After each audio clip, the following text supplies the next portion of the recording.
Well, howdy ho. Hey everybody, how are you doing today? Welcome to the Polaha Chautauqua. This is Kristoffer Polaha, your host, and I'm coming to you live from Instagram. We've got Turn the Pages, the T has joined. Hi. We got Stephanie Young and her family. Hi, Ann. My wife has joined and might join today in the flesh. But with no further ado, I want to get the show started. I usually start with a theme song that my son and I wrote. I'm going to let this show begin with a song that my son wrote 100% on his own. It's a song called Black and Blue. And last year, a year ago, he wrote this in response to the emotion of grief that he was feeling. It was a grief that he felt when his grandfather died in 2018. And then it was a grief that sort of resurfaced and redoubled at the beginning of the pandemic, and it was that feeling that a lot of us feel, and he poured it into some music, and this is the very first song that he wrote, so I want to, with no further ado, Caleb Polaha.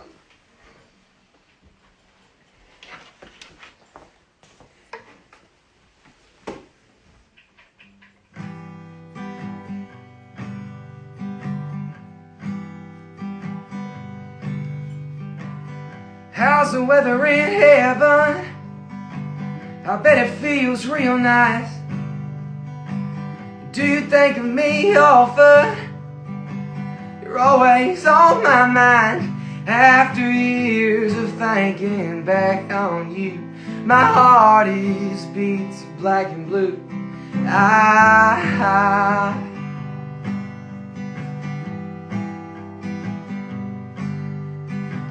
Remember when you first held me, when you looked in my eyes.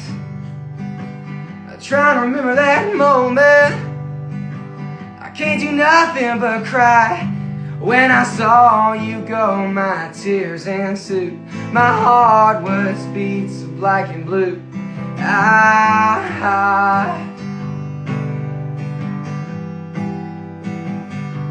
And by the grace of God I make it. Every day I spend in pain. Now you're gone, there ain't no sunshine. All my days are filled with rain. Oh, if only I could turn back time and look you in the eyes. Well, I tell you that I love you. Oh, I tell you I'll be fine.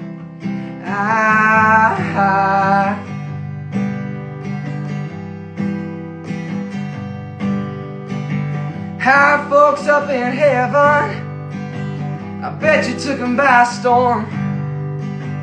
'Cause there ain't no one like you, not to come or ever before. Well, I bet they're glad that they've got you. But my heart is beats black and blue.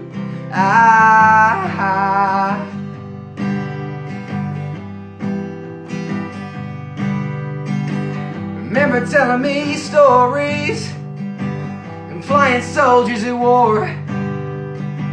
Now you're gone, there's no playing. There ain't no games anymore. All my joy was brought from much too few. My heart is beating black and blue.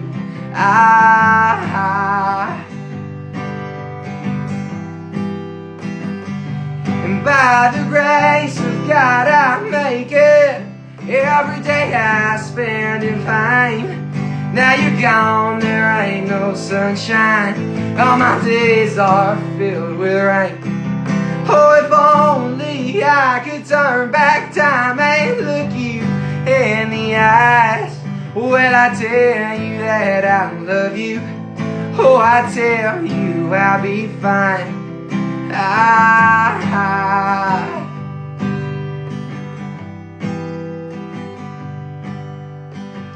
But I know there's a heaven.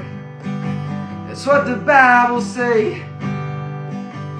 And all of God's children are gonna go there someday. Oh, these words you said, I hope they're true. 'Cause my heart is beats black and blue.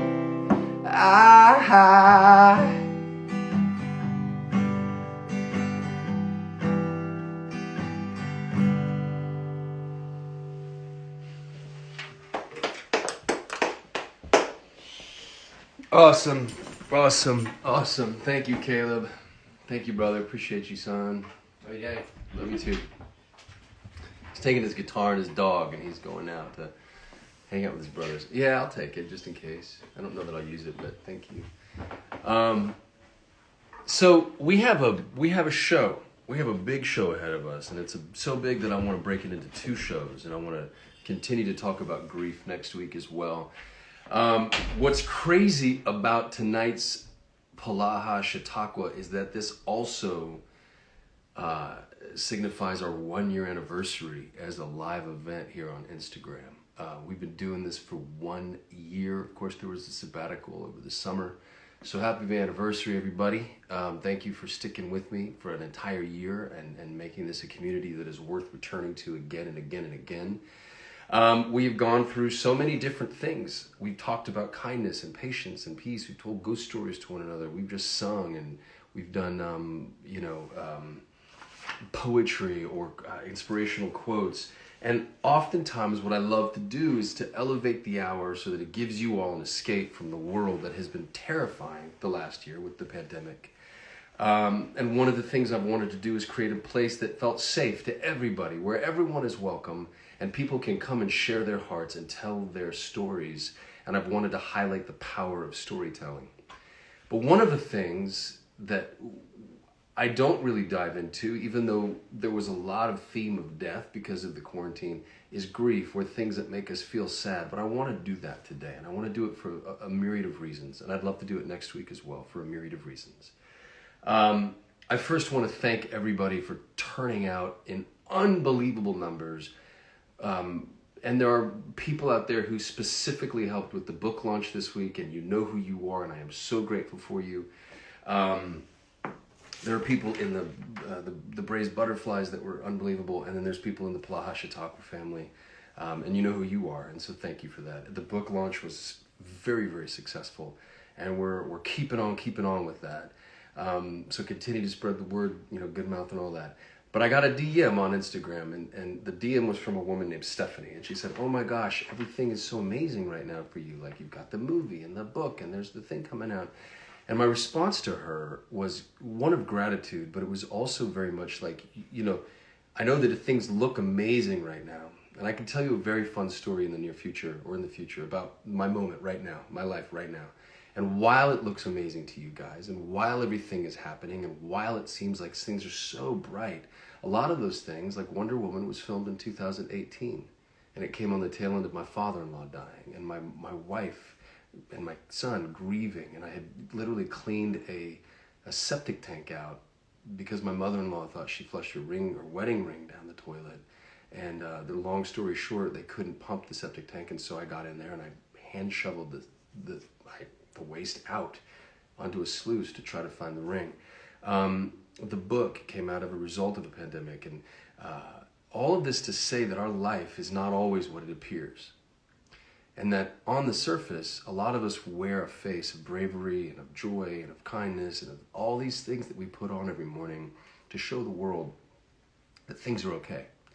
But oftentimes, things are not okay, because underneath a lot of the superficial surface stuff is a hurt or pain or a grief that is so substantial that it shapes who we are. Now, I am not the brightest tool in the shed. There are men and women out there who are experts on grief. There are philosophers and doctors and scientists who are studying the brain and the soul and all of these things. But what I can offer you is my own perspective and a story and your stories. So I wanted to start with Romans 12:15, which is a beautiful passage out of the Bible. And I really want you to go and look it up in its entirety, because it speaks to this thing specifically, but then it also talks about how we should roll in the world if you call yourself a Christian. But one of the things it says is, rejoice with those who are rejoicing, mourn with those who are mourning. And nobody mourned better in the Bible than Jesus Christ himself. We saw him again and again in the Bible, 3 times in particular, really mourning and crying in front of other people. Obviously, one was at Lazarus' gravesite.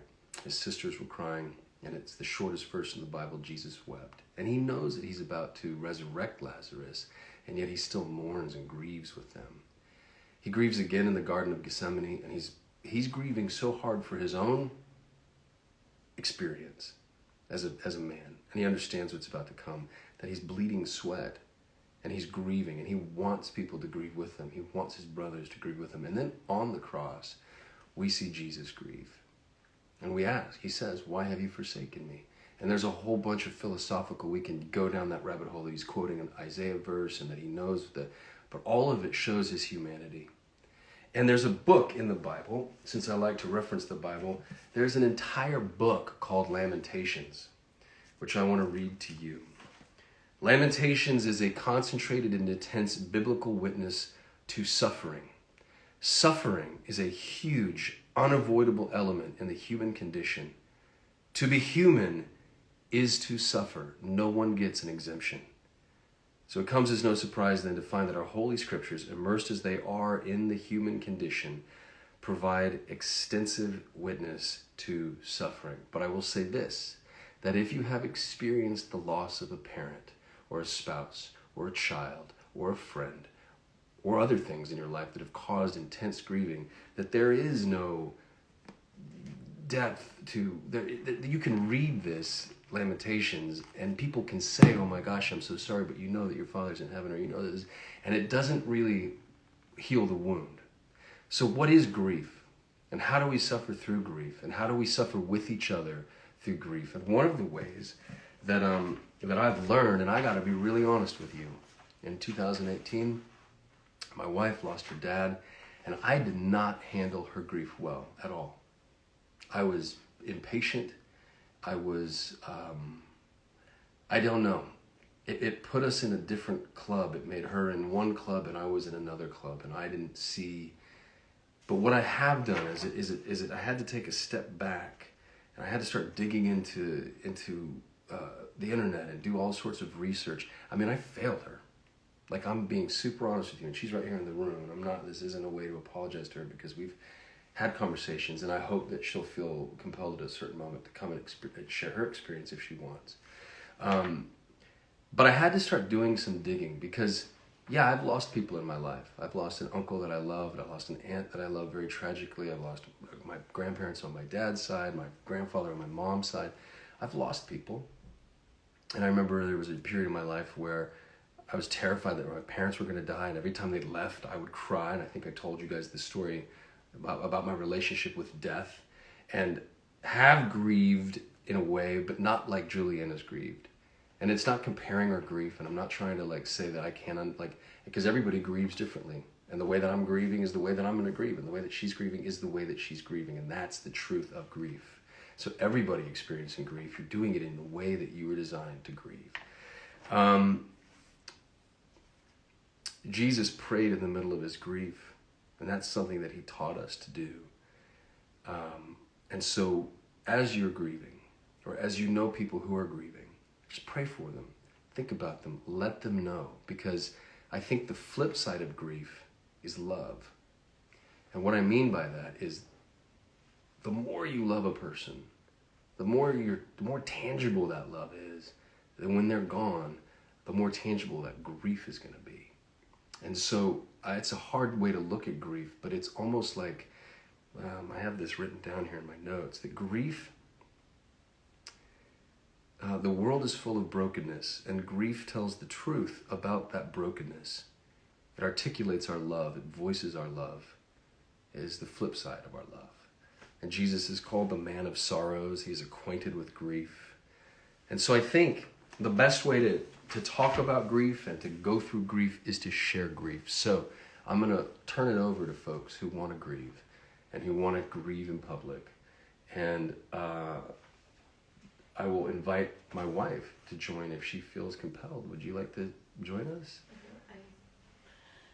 I'll sit by you. How's that?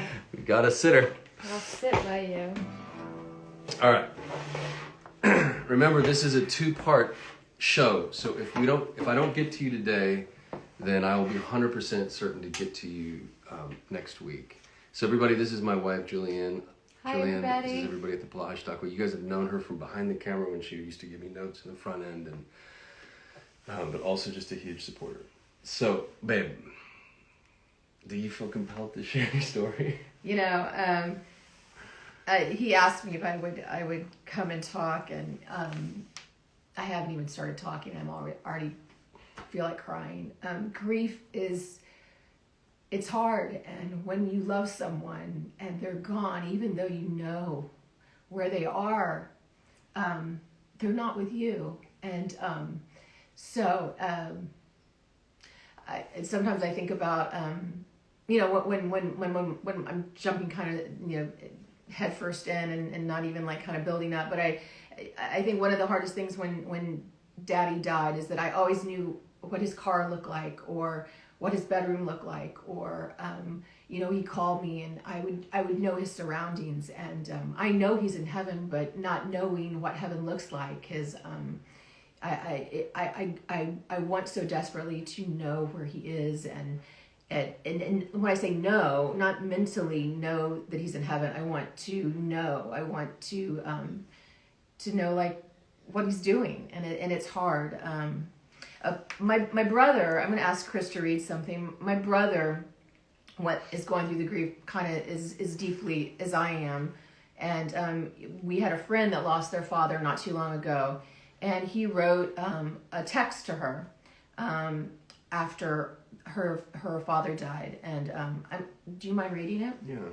Will you tell that story that you told me yesterday about how you sort of reach your hand out? Yeah, it's people feel like they say they feel their dad, or different little things will happen, and they'll somebody they've lost, they'll see a butterfly, or they'll see this and they'll feel his presence. And my son had this incredible experience where I think my father really did come to him in a vision through God, and I long for that. Oh gosh, if I could just see him in any way, shape, or form, I long for that. And I've never had that experience. I've never had a dream. I've never felt his presence, and I want that so desperately. And so a lot of times I'll be laying in bed, and I remember his hands were like, we all have, like, the Morris family has really tiny little hands. And he had this really tiny little hand, but it was like super strong, but it was always really cold.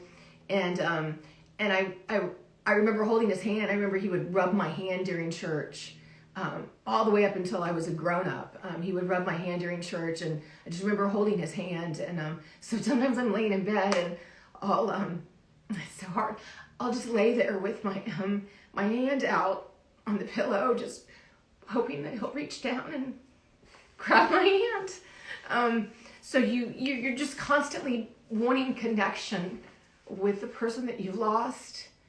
And I guess, I'm grieving desperately still after 3 years, but I guess the joy is that I'm not grieving without hope, because I know one day I'll see him again. I just want to see him now. I guess that's the grief, right? The grief isn't that I will never see him again. The grief is that I can't see him right now. Yeah. Well, her brother Scott, who's a really, he's got a beautiful mind, and he is very articulate with the way he speaks it. He did a podcast that a lot of you know from back in the day, about a year and a half ago or 2 years ago. He started something called Unapologetic, and one of them is about grief, and so he speaks very clearly on loss. But he also texted our friend, and Julianne said, "Will you read that?" And she read it the other night, and I said, "It is worth a read." So our friend's name is Carol, and she lost her dad in the beginning of the pandemic, unrelated, but in the same time frame, in June. Carol, my heart is heavy because I know so well the loss. As you learned long ago and far too early, because Carol unfortunately also lost her mom when she was in college, and so she'd lost both her parents. It is a hurt like no other. I'm reminded that the shortest verse in the Bible, the famous Jesus wept, pertains to grief. Seeing the grief of his close friends Mary and Martha over the loss of their brother caused him to break down. Think of that. Jesus, knowing what he knew about the falsity of death, and who was about to bring Lazarus back, cried, seeing their pain. Such is the brutal nature of grief. But Jesus also told the thief being crucified with him, "This day you will be with me in paradise." To be absent from the body is to be in the presence of the Lord. And remember, that's not just the best news ever for your Father. That's the true consolation for you. Because where is God present?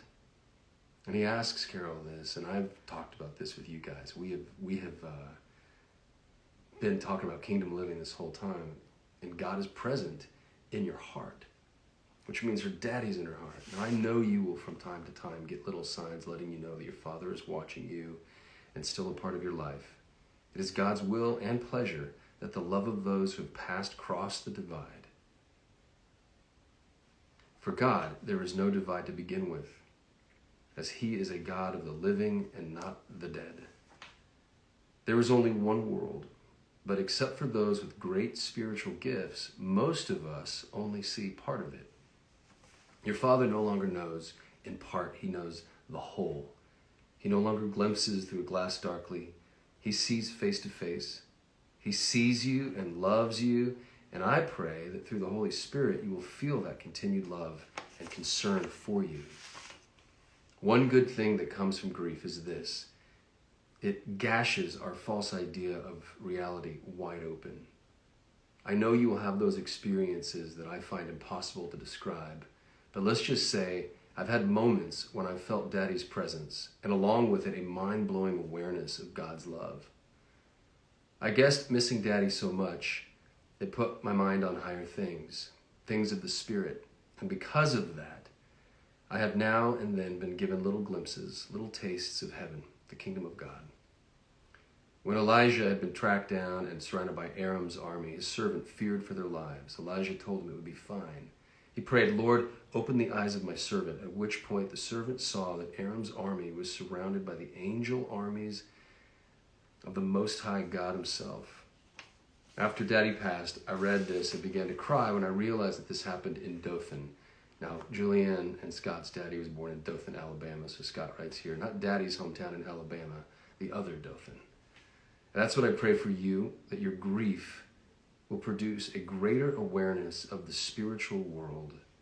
And that means God, and that means your Father. To draw close to the Holy Spirit is to draw close to the Father and to your Father. Jesus weeps for your heartache. He's also with your Father in paradise. He is also right beside you, never closer, never more so than now. So that is beautiful, and it was worth the read. And it really does get to the heart of what grief and what I think a biblical view of grief is, which is this pain that sears us so deeply that we realize that there is nothing else to hold on to except for the hope that there is a God in the world that loves us beyond explanation and beyond reason, and that there is this eternity. And he mentioned these spiritual gifts, that when you've met people who are aligned with the Holy Spirit, and you've seen people tap into that, that veil that we don't see. Shakespeare wrote about it. There are things, unseen things in this world that your philosophies can't even explain. I mean, there are things in this world, and we talked about it in October, all of it circulating around this idea that there is just more to life than we can even assume, and death being a part of that. We have lost 2.65 million people worldwide in 1 year. It's a pretty huge number. There's a lot of grief. There are a lot of people out there. Do you want to share something else? No, I mean, if they're, I'll sit here and if there's questions or whatever, I would, if people want to talk. Sure. Okay. Yeah, let other people. All right. So we're going to go. And I know that there are some people who want to join on today. Sam, in Australia, I'm coming to you first. Show in a long time. Sam from Australia, she's my future friend. She knows what it's like in Monday. And Sam, are you available to join? Hi, Sam. Hi, how are you? I'm well. How are you? Try not to cry. It's okay to cry. I just cried. It's okay to cry. As soon as Julianne came on and started just even mentioning the word dad, I was gone. Mm. So, I hear you. We can cry together. How's that? Yeah. Yeah. I wanted to hug you, actually. I wanted to hug you straight away, but obviously I can't. On the other side of the world. Yeah, we can all do the group hug from afar. But so tell people. I think that you've talked to some folks in the Polaha Chautauqua group, and that you're very expressive with your art and your poetry. But tell people who may not know or have heard your story yet, or how do you want to start? You start. Go for it. Well, I think my major grief sort of started um, in 1994 when I lost my aunt and grandmother 4 days apart. That was pretty full on. Um, and I was grieving for a long time, but then 6 months later, my dad died in a car accident. So that was huge. Um, and I was really angry for a long time. I just hated everything, the world, everything, to the point that I was in a really dark place where I wanted to end my life and did try a couple of times. But then I think once I started getting past the anger, that's when I started to grieve properly, I think. Um, my anger came from the fact that this is really personal, but I'll share it. I know I've shared it with a few people. My dad got into a car when he was drunk, and that's how he died. So it was pretty sudden. He was only like 51 years old. He had 3 kids. I was 20, my brother 22, my sister only 24. So we were all pretty young. Right. And so I was really angry with him for a very long time because he, made this most silliest mistake. Right. Happy no one else was hurt, so that was a good thing. Mm-hmm. So I was angry at him. I was angry at God. I was angry at everything.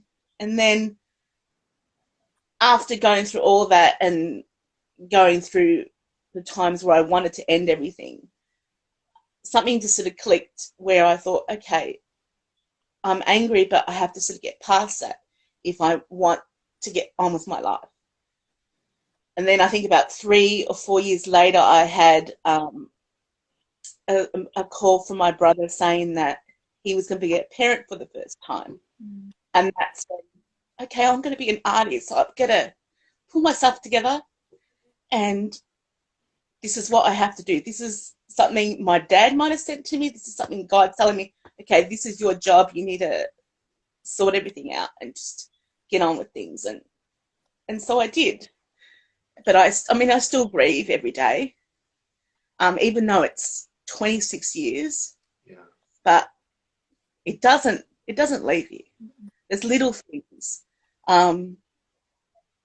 that I think one of the ways that I grieve too is that I'm very open to people, and I'm one of those people that always has their door open. If someone wants to talk to me and tell me their story, I'm happy to listen.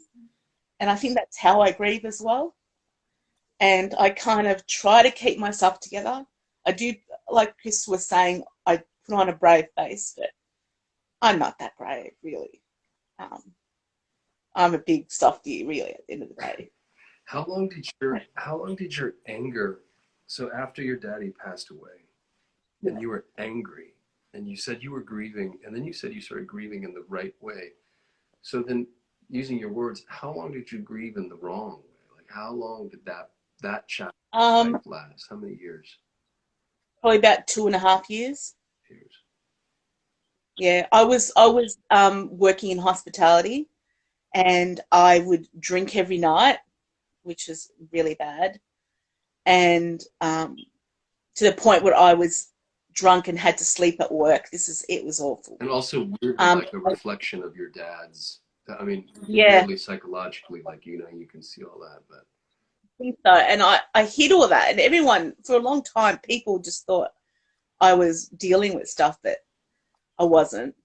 And then I don't know. I think after the second time I tried to sort of end everything, is where it started to click. And then I went into therapy, and that helped me. And then I was getting these really weird, like, my dad would come to me, like, we had a thing about birds. My dad and I love birds, especially ravens. And there was this raven, I swear, was following me everywhere. I'm sure it's the same one. There was at one point I was driving, and it jumped on my bonnet of my car while I was stopped at a light. And I swear this raven winked at me. I'm sure of it. Either that or I was having some sort of mental break. I don't know. I'm sure of it. It happened to me so many times. Yeah. One time it happened when I was with my nephew Reese, and he even saw it. So maybe I'm not crazy. Yeah. So I mean, when I feel at my lowest, there's little. Yeah. Why not? I believe. Yeah. I mean, Julie. So I think I had a so we, by the time, there's this little picture of me and my dad together when I was probably 4, and it's like an old locket type of thing. But we have moved houses. My parents have moved houses probably, I don't know, 7 or 8 times since that little locket picture was taken. And most of the stuff was always put into storage. It was a picture of her and her dad. It was me and my dad. Her dad with her. At 4. And right after he passed away, we were in like house number 8 since that picture was taken. And I was grieving. It was like maybe 3 or 4 months after he passed. And I was cleaning out the kitchen and scrubbing and just doing stuff to feel like I was making things better for my mom, and just trying to actively work to heal her and heal myself, and the things we do, right? And so I was cleaning out and I was crying, hot mess of tears, just bawling and crying out to him. And most of my life I've cried out to Jesus, and I'm like, God, whenever I was like deeply hurt, I'd be like, Jesus, but I felt kind of torn because I was crying out to my dad and through Jesus. And that was also a big, huge struggle. Like, who am I supposed to be talking to? And so I was crying out to my dad, and I'm just saying, I'm sorry. And if you were to know my relationship with my dad and I, and my parents, like, they've lived with me 6 months out of my life since I've had children, and they're with me all the time. I've loved them so desperately, and so, not desperately was not the word, so deeply. And so a lot of people would say, oh my gosh, you couldn't do any more for your parents. You did so much for your parents, but when you love so deeply, it's never enough, right? So I'm sitting there cleaning out the kitchen, and I'm saying, Daddy, I'm so sorry. I'm sorry I didn't do more. I'm sorry I wasn't there. I'm sorry I was this. I'm sorry I was that. And I, as I was pulling the Lazy Susan, trying to get back there was this little silver thing, and I thought it was a quarter, and I pulled it forward, and it was this picture of me and him.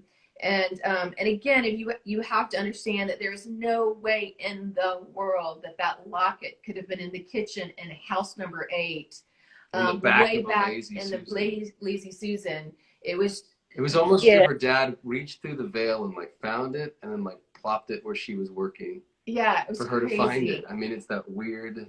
And it was just him saying, I'm with you, and I've been with you, and we had an incredible relationship. What crazy nonsense are you talking about right now?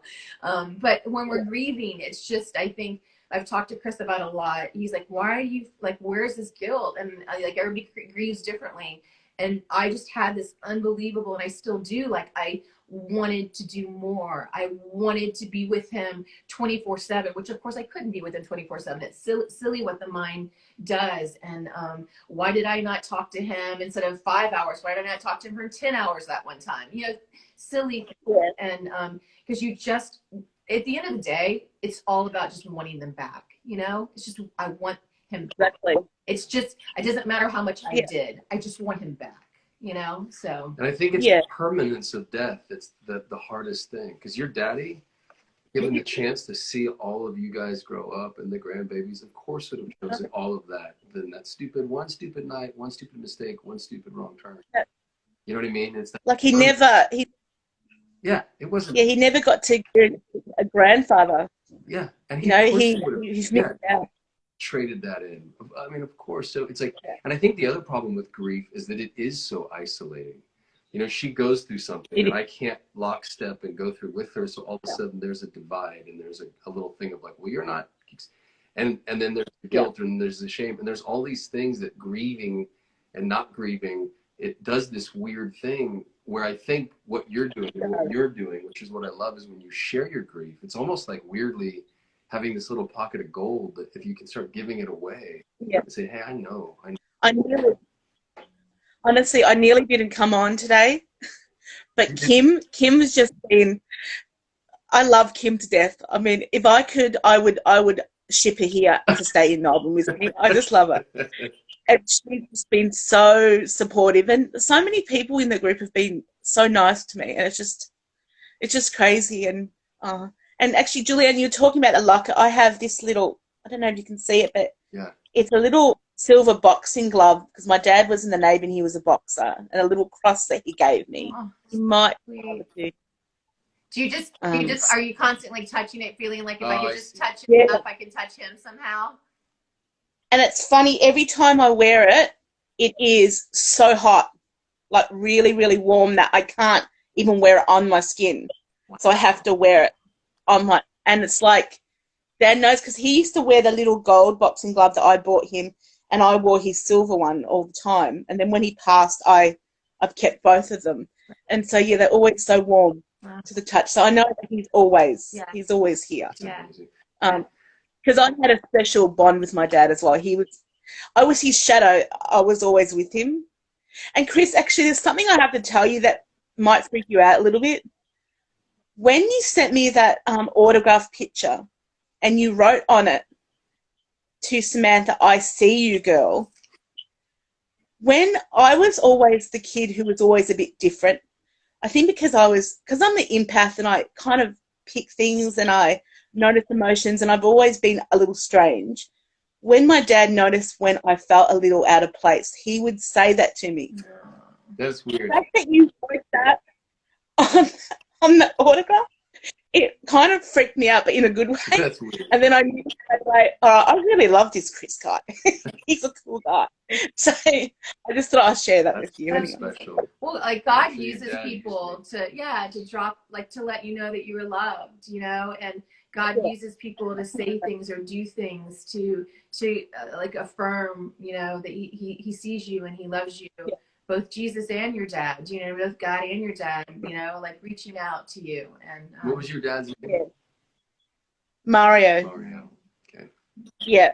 So Mario Anthony, and then when our first, my firstborn nephew was born, like we gave him Anthony as his middle name. So.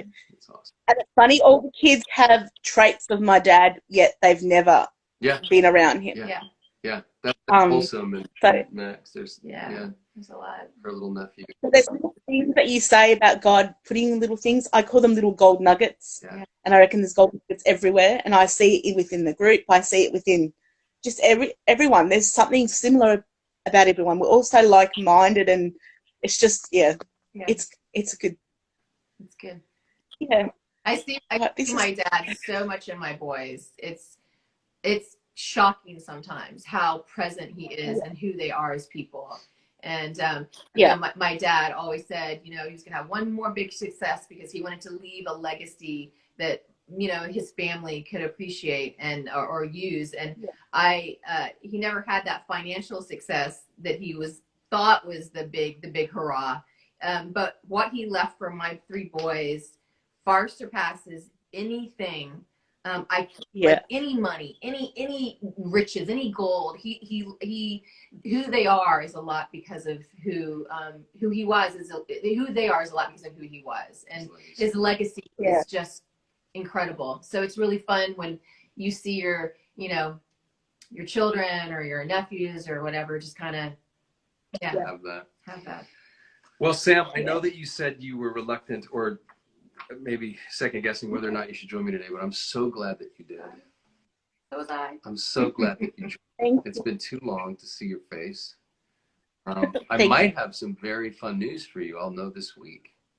Maybe. Oh, okay. That's all I'll say about that. But and I don't know what the heck Instagram is doing, but I need you to hang up on me if that's okay. I will. Okay. Thank you, and thank you.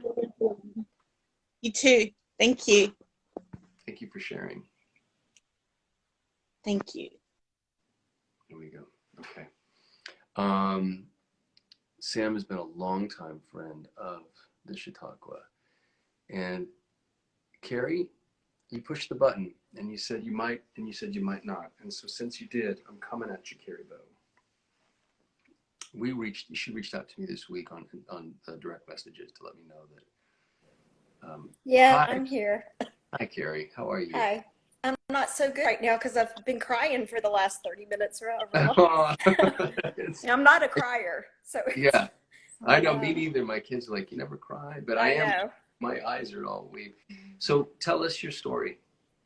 Um, well, it would take the rest of anyway. I'll just tell you a little bit, um, if I can. My dad passed away in 2010, and I don't know if I could do this.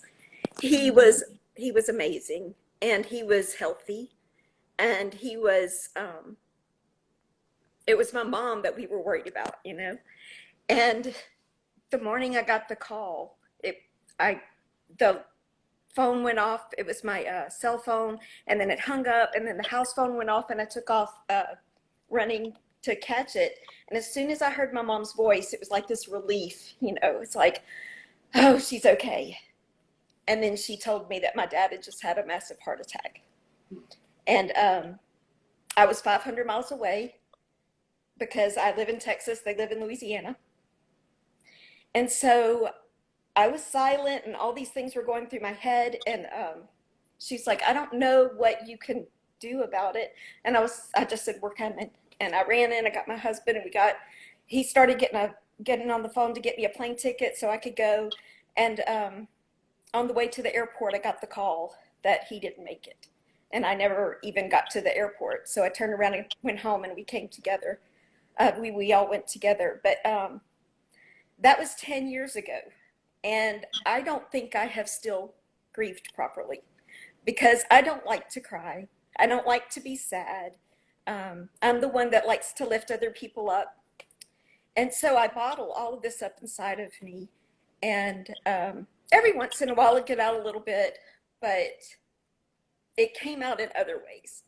And I really feel like for the last 10 years, God's been putting thing after thing after thing after thing in my life, trying to get my attention. And I've just skated through it, and I'm okay. You know, I'm always okay.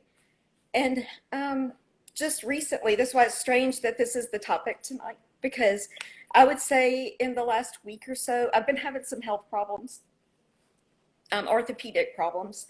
And I had surgery in November, and it was supposed to cure it all, and it cured nothing. In fact, I'm worse. And so we're going back to square one. I have to have more surgery in April. But because of that, I finally sat down on Facebook and I just wrote, because I had so many people asking me how I was doing. So I just wrote what I'd been going through. And some people reached out and were like, you know, what can I do? And my specific prayer was just, please, I've gone through so much. Would you just ask God to show me what he's trying to teach me, because he is trying so hard to get my attention. And this week I started writing again, journaling, and it's just all come pouring out. Yeah. And I've had to face things and deal with things that I didn't even know I had bottled up inside of me. Wow. And just through that act of writing and getting it out, it's just, I'm not going to say that it helped me get through it, because I'm still right in there. I'm in it right now. But I know that there's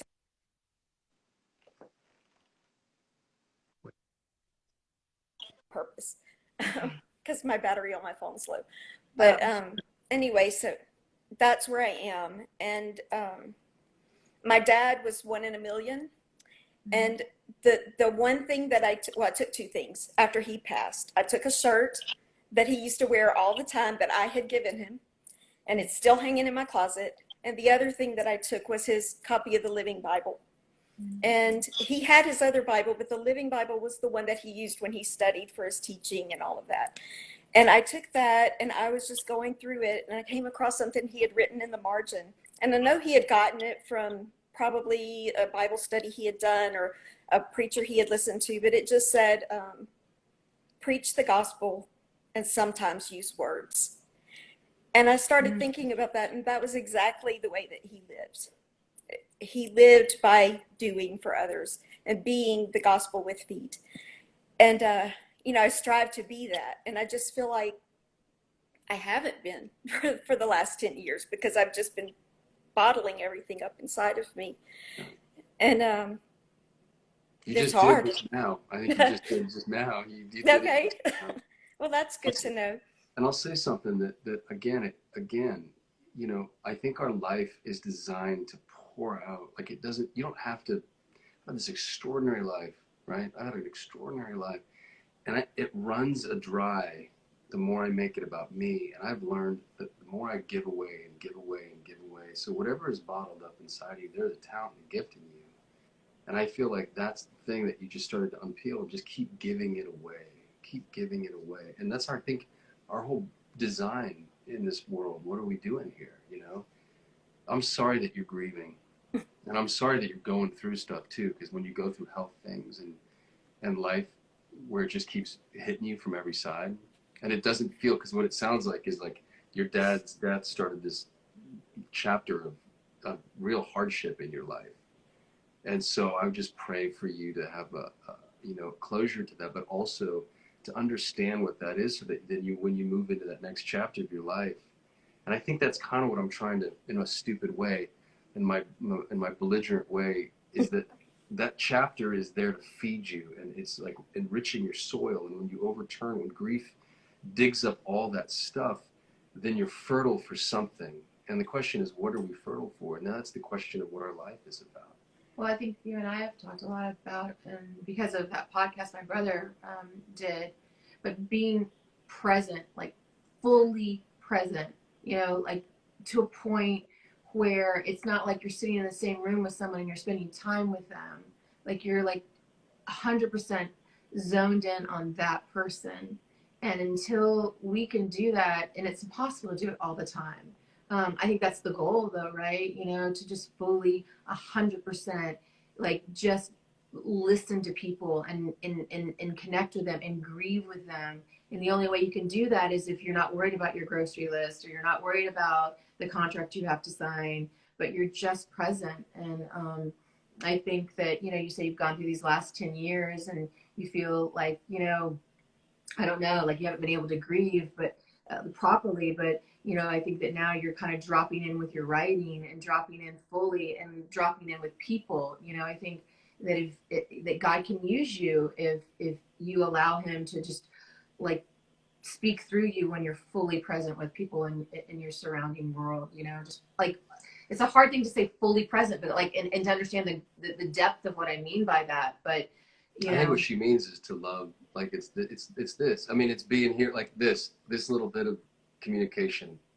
This is what it feels like to hear people, to love on somebody. And you were so bold and brave to share your heart. And I think that again, yeah. I was going to say, I have one more thing to share if my phone doesn't die before I can get it out. But Go share. This is the hardest thing for me to admit, but that started a cycle of me not really being able to pray like I used to, because I prayed fervently that God would save my dad, and he didn't. And I, in my head, understand that people are born, they live and they die, and that nobody's going to last forever. I get that. But in my heart, it's like, okay, Romans 8:28, all things work together for good. There is no good that has come from this that I can see 10 years later, because I've watched other people that depended on him fall and hurt and crumble. My mom, I won't even go there right now. But I know that I know that I know. And it's because of the Bible and reading and studying scripture that even when my heart feels closed, I know that he's there. And I'm just praying that finally I can get to the place where I guess my heart believes it as much as my head does. So that's all. It's hard getting that heart in that head to like, oh my gosh, there's so many things I don't even know in my head about him passing. What's the injustice of it? It's like what you said, like because you've said that. We found his passport, Max's expiration date was the day that he died. And they kept asking, well, We was were it right? Was it right? grieving. I remember I stood on my sink to put my makeup on. So I was sitting up in my sink trying to put makeup on to go someplace. And I said, oh, Chris, where are those passports? We need the passports. And he went and got them. And I'm literally trying to put makeup on and just boo-hooing. And I said, and he goes, oh, your daddy's passport's here. And I said, oh, let me see it. And I opened it up and it said expiration April 9th. And I went, wow. Oh, And wow. literally, as I'm crying, putting makeup on, it's like, it wasn't the right time. It wasn't when he was supposed to go. Why did this happen? I mean, even another year. And it was like God saying, yes, it was the right time. It was my timing. And I know you don't get it. And I know there's a lot of things that could have been better, you think. But the passport was April 9th. It's just like one of those God winks, you know? Yeah, I get it. I do. Yeah. Well, Carrie, Okay. thank you for sharing today with us, and I really appreciate Thank you. your grief. Well, thanks for having me. Yeah, and I don't know. I mean, I know that sometimes it helps to. I mean, it does help to grieve in front of among friends, and so I hope today was a little bit of a push in the right direction for you. I think so. Thank you. So I have to X you out, right? Yeah. Okay. Bye. Thank you. Bye. Bye. I'm trying. Wait. Thank you. There it is. Bye. All right, I have time for one more person today. And Gail, I see you, and Seb, I see you, and Sarah, I see you. But I have promised this person right here, Bonnie, Bon Don 530. I'm going to give you the last 10 minutes of the show if you're willing to accept it. Hi, Bonnie. Hi, Chris. Hi, Julianne. How are you? Good. How are y'all tonight? We're doing good. We're doing good. It's a little solemn hour on the Polaha Chautauqua, but I think it's appropriate to be a little. Yeah, the Kleenex is out. It's okay. Yeah, It's good to get it out, isn't it? it is. It is. Kim I have to tell you. What was that? I said Kim had expressed that you had something that you might have wanted to share tonight, and I wanted to give you the opportunity to do that. Well, thank you. I had a period of time about over an 8-year span that I dealt with a lot of loss. And I can tell you up front, I am the poster child for how not to grieve. I lost my mom to cancer. And then 6 months after her death, I lost my best friend. Then I lost both my grandparents and then my dad. And I don't think I ever fully grieved like the first one. And then we were at the last one with my father. And it just broke me. I mean, literally broke me. And I shut down, and it led to anxiety and panic attacks and depression and shutting the world out, and walked away from my faith because there was honestly, I still can't figure out what life lesson I'm supposed to learn with that much loss. But I'm finding my way back, and I'm finally talking about it and finally grieving the right way, but it's still a lot to deal with. I mean, one parent's hard, but then when you lose both. I can't imagine, Bonnie. It's like a war. It's like you're the victim of a war, like you had a personal private, and you're the lone survivor in this like hellscape. I'll tell you a story real quick. I did this movie called Billy the Early Years, and I played a guy named Charles Templeton, who was the best friend of Billy Graham. And they went and preached in Europe together, and they walked through Dresden. And my character was this huge preacher, and was like the guy who should have become what Billy Graham became, if you're familiar with him. And he lost his faith because he said, how could a loving God allow this to happen? He's like, I don't understand how a loving God. And that's, I think, the thing that defies our logic and our reason and our understanding and our hopes and faith is that we sit there and we go, wait, God, but why this much pain? Why this much hurt? I don't understand it. And kind of like what Julian was saying last time, it's not really up to us. It's not for us. And yet we're left to endure, and we're left to just move through the wreckage and try to find some semblance of reason. Even, I mean, honestly, if you were to say that you lived in Sarajevo, I'd be like, well, yeah, a bomb went off around you and you lost all those people. It's the same thing. Like you survived this explosion in your life. And when you said you were grieving wrong, what's the difference between how you were grieving then and how you were sort of grieving now? I was like, we had time to prepare for my mom because she had cancer, and she had the last time that it came back, they sent her home with hospice. So we had time to prepare for that. And I mean, even though you have the time, you still don't ever fully prepare for losing a parent. But I had time with her. Everybody else was sudden. And I think I got angry after my mom died because it was guilt, anger, everything, because I felt like, just like Julian was saying, you just want to be there more. If I would have been there more. I mean, her last 6 months, I was newly married, had a new son, and I told my husband, I said, you know, I know that I don't have time with her, and I have to go back home. And I packed me and my son, and I went back home and lived with her until she died, and I was there with her. But even having that time, I was still angry that there should have been so much more, that I should have done more. And then to be grieving her and to lose my best friend of like 15 years who was helping me grieve the loss of my mom, and like a second mom to her. She was 32 years old. She had a massive heart attack and died getting ready for work one morning. That's crazy. Yeah. I mean, I still don't understand, how does God take someone so young with so much life left to live? And then I was really broken. And then I just went to bed. And I was like, I just literally can't deal with life no more. I don't think I got up for like 3 weeks. My husband was like, literally like, I don't know what to do with her. And then he finally got me to see my doctor, and I started talking about it, and they helped with medicine, and because I didn't understand the anxiety and the panic attacks, and so then I lost both my grandparents. So then I was just straight angry. And when my dad died, he just died 3 years ago. I don't even think I cried until we were sitting there at the funeral, and they handed my sister the folded flag because he was military at one time. And I think that's when it hit. And I think that's the one and only time I've probably cried until here lately. I've just been angry, pushing everybody away. I kept everybody at arm's length because I didn't want to hurt anymore.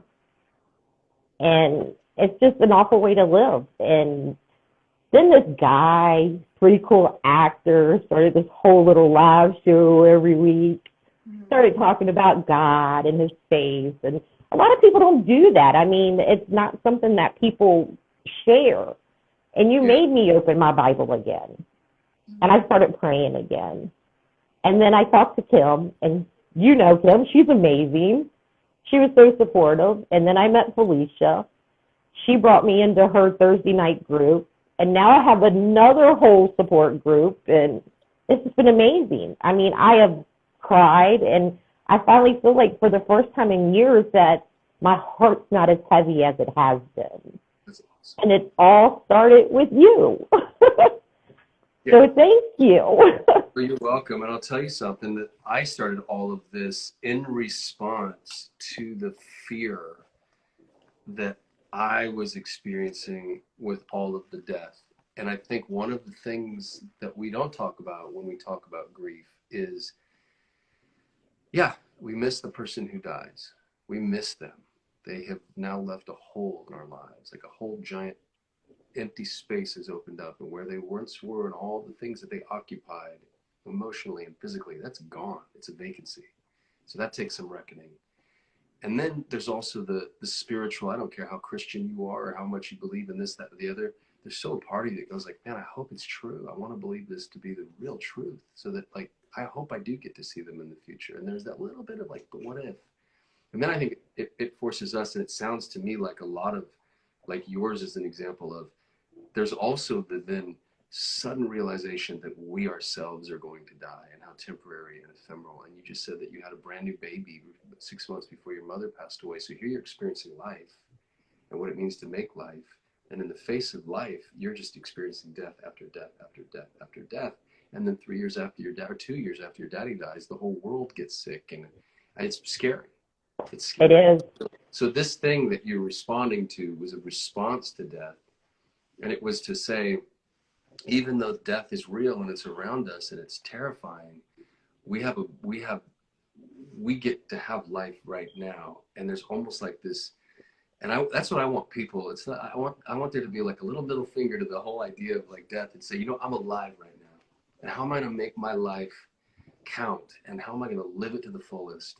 And I think when we're kids, that comes across as this selfish endeavor. We're like, oh, we're going to rage hard.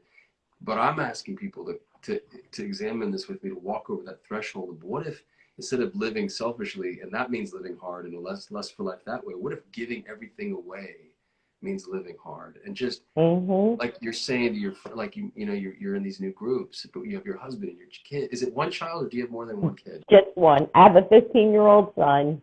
Okay, so your son, and how do we just, like it's funny, like Julianne and I'll do the Sunday Chautauquas, and she'll be like, hey, you listen to them for an hour on Sunday night. What about me? And I'm like, so it's this question of like, how do I pay attention all the time? Like, how do we start loving all the time? And I think that is the only thing that we can do in the face of death, which is inevitable and out for all of us. We're all gonna die, right? And that's the thing. Just really quick, this is a book that has literally been a lifeline aside from the Bible for me, and it's called Imagine Heaven. Yes. Have you read it? No, I'm gonna have to order it. Okay. I right after my dad passed, I started reading it, and I haven't finished the last half chapter because I feel like once I finish it, it's finished, and I don't know, some weird little thing. But it's about these near-death experiences and who they encounter, and who one day I will encounter, and it has brought me unbelievable comfort and understanding, not understanding, but kind of understanding, like 1% of where Daddy is and the people that have gone on before us and where one day I will be. And it's just, honestly, it's been so healing. I cannot recommend it more. So anybody out there that wants to grab this book, it's by John Burke, which is my character's name in Mystery 101. Travis Burke. It's Burke, John Burke. It's all backwards, but it's Imagine Heaven. And it really has been a lifeline. You really loved it, and you've given it to some these people that have been dead for 15 minutes, 10 minutes, and what they come back and say they experienced. Holy smacks, you kind of go, well, what are we doing here? But yeah, but it's also very comforting to know that we will one day be there, and that's where they are now, and it's pretty awesome. Yeah, John. Yeah. Okay, I'm gonna have to get it. I did just finish another book. Did you finish it? Did you start it, or did you finish the whole book? I read the whole book this weekend. It was amazing. So I have a huge favor. Can you write faster, because next year's too long? I know. We were going to come out with one in November, but our publisher was like, let's just give it a little breathing room, because the audiobook will come out in July. No. We need it. Well, thank you for jumping on today, and thank you for sharing and for saying sweet things about this community. And I'm sorry for your losses, and I will pray for your heart to be mended, and as you go through life, that the joy will return in full. Well, thank you. Thank you for allowing me. It's a different joy once you've grieved. It's a different kind of. Bonnie, I'm going to ask you to kick me off. All righty. Thanks, guys. Bye. Guys, we are wrapping up the hour here. So there's a few books. So Imagine Heaven by John Burke is a near-death experiences, God's promise, and the exhilarating future that awaits you. A Grief Sanctified Through Sorrow to Eternal Hope by J.I. Packer. He considers 6 of life's realities, which is love, faith, death, grief, hope, and patience. Obviously, there's A Grief Observed by C.S. Lewis, where he shares his own experience with the death of his wife, Helen. He wrote it under a pseudonym at first, and then they've adapted it twice to The Shadowlands. There was a TV one, and then Anthony Hopkins and Deborah Winger did a version called The Shadowlands. There is something online. Gail, our friend Gail, was so sweet. She sent me an email, and she said, there's Grief Share. I went and looked it up. They offer seminars and support groups. They offer free daily email encouragement. That is Grief Share. Or there's a place called Stephen Ministry, and they will literally get on the phone with you, a human being, and they will chat by phone or by Zoom. That's stephenministry.org. The number real quick is, if you're wanting this and you want to write this down, it's 314-428-2600. Again, there's Scott's podcast, my brother Scott, Unapologetics. Number 6 is the one that he talks about what your life is for, but there's all of them are beautiful. And I would encourage you this week to go through and hear those podcasts. And I don't know. I think that wraps it up for this week. So guys, I am going to bid you adieu. Julianne, thank you for coming on. And I love you. And I appreciate you. And I hope you enjoyed your first on-camera experience here on the Polaha Chautauqua. I was there. That's it. That's it, guys. Adios.